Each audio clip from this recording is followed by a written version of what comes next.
जो पाठ्य पुस्तक है उसमें की फूल और काटे यह कविता सीख रहे हैं। इसके जो कवि है उनका नाम है अयोध्या सिंह उपाध्याय और उनको हरिऔध नाम से भी पहचाना जाता है। अब इस कविता में हरिऔध जी ने क्या कहा है, किस बारे में बताया है, यह हम जानकारी ले वाले।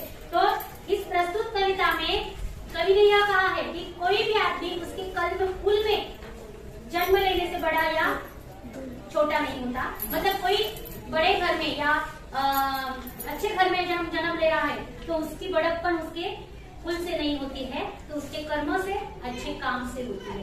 तो देखो आज की कविता हम सीख रहे हैं। पहली जो 4 पंक्तियां है जन्म लेते जगह में एक ही पौधा उन्हें है पालता, रात में उन पर चमकता चांद भी एक सी ही चांदनी है डालता। देखो आपने कभी गुलाब का पौधा देखा है? क्या क्या होता है गुलाब के पौधों में?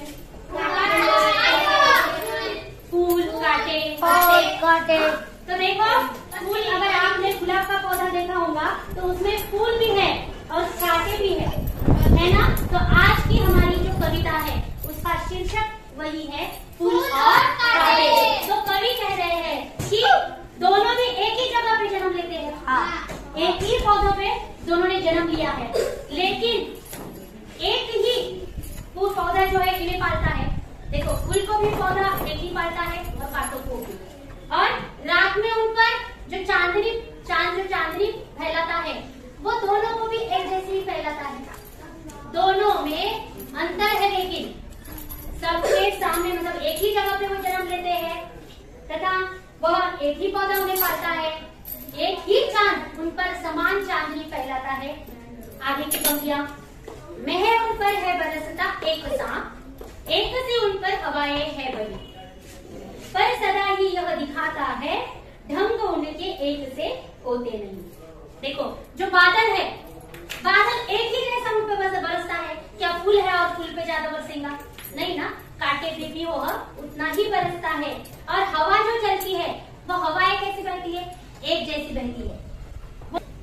लेकिन उनके जो ढंग है, मतलब फूल और कांटे का ढंग अलग अलग है। देखो फूल जो होता है मतलब नाजुक है और कांटा जो है नोकीला है, उससे दूसरे को दर्द मिलता है। तो कवि यह कहना चाहता है कि कोई पौधा जो है, पौधे की वजह से, जन्म लेने की वजह से वह फूल और कांटा होके भी उनके ढंग मतलब अलग अलग है। एक जैसे है क्या? वो नहीं, एक ही जगह पल रहे हैं लेकिन उसके ढंग अलग अलग है। वैसा ही मनुष्य का है। कोई फूल आदमी को ठहरा नहीं सकता कि वो अच्छा है या बुरा है। आगे की 4 पंक्तियां देखते हैं।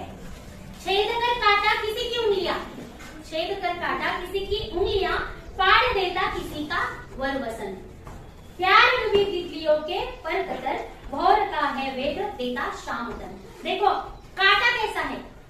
काटा क्या करता है? वह किसी की उंगलियां काट देता है। देखो आप अगर गुलाब का फूल तोड़ने को जा रहे, गुलाब का फूल लेने को जा रहे, तो पहले आपके हाथों को, अपने उंगलियों को काटा चुभता है।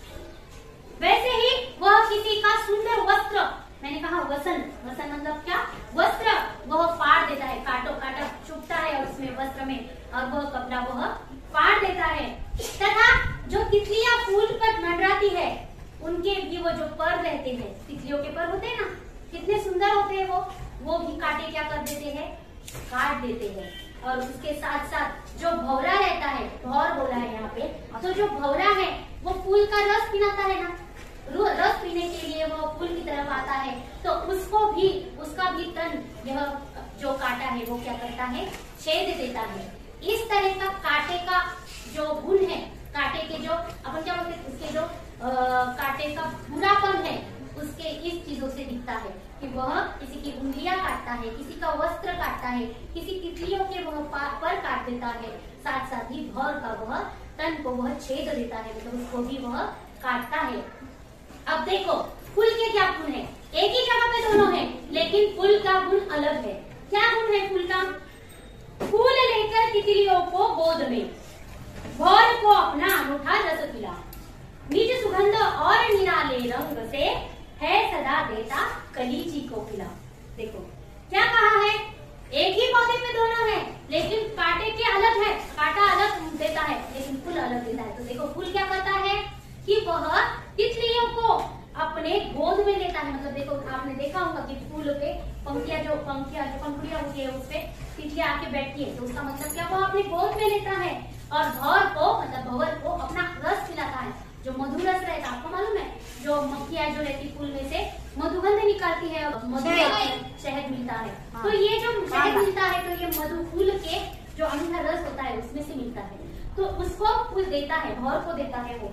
और साथ साथ में उसके रंग अलग है, कितने सुंदर होते हैं रंग उसको देने, और उसका सुगंध कितना अच्छा है, दूर दूर तक गंध फैला रहता है। आगे की पंक्तियां देखेंगे। है खटकता एक सबकी आंख में, दूसरा है सोहता सूर सब सिर पर, जिस तरह फूल की बढ़ाई कामदेव, जो किसी में हो बड़प्पन की कसर। क्या कहा है इन पंक्तियों में? देखो, इस पूरी कविता का भावार्थ इन 4 पंक्तियों में है कि एक जो है सबकी आंखों में खटकता है। कांटा है, कोई कांटा लेके घूमेगा, आपको कांटा दिया और आपको बोला जाए कि आप कांटा लेके जाओ, लेके आप नहीं, सबकी आंखों में खटकता है। और दूसरा जो है उसके सिर पर होता है, उसके पैरों में होता है, उसके गले में माला होती है, तो एक का रंग अलग है, का रंग अलग होता है। साथ साथ ऐसे ही कहा है कवि ने कि कोई भी कुल जो होता है, कुल की वजह से आदमी बड़ा या छोटा नहीं होता। आपको तो कहा गया है कि गुलाब का पौधा है, लेकिन गुलाब के पौधे में भी गुलाब का नाम होता है, कांटों का नाम होता है क्या? नहीं। इसी वजह से मनुष्य का जो जीवन है वह अपने अच्छे कर्मों से पहचाना जाता है। कवि ने यही समझाने की कोशिश की है, अगर अपनी श्रेष्ठता बढ़ानी है, अपना बड़प्पन बढ़ाना है, तो अपने कुल के नाम से न बढ़ाओ, अपने खुद के कर्मों से बढ़ाओ। कविता समझ में आ गई?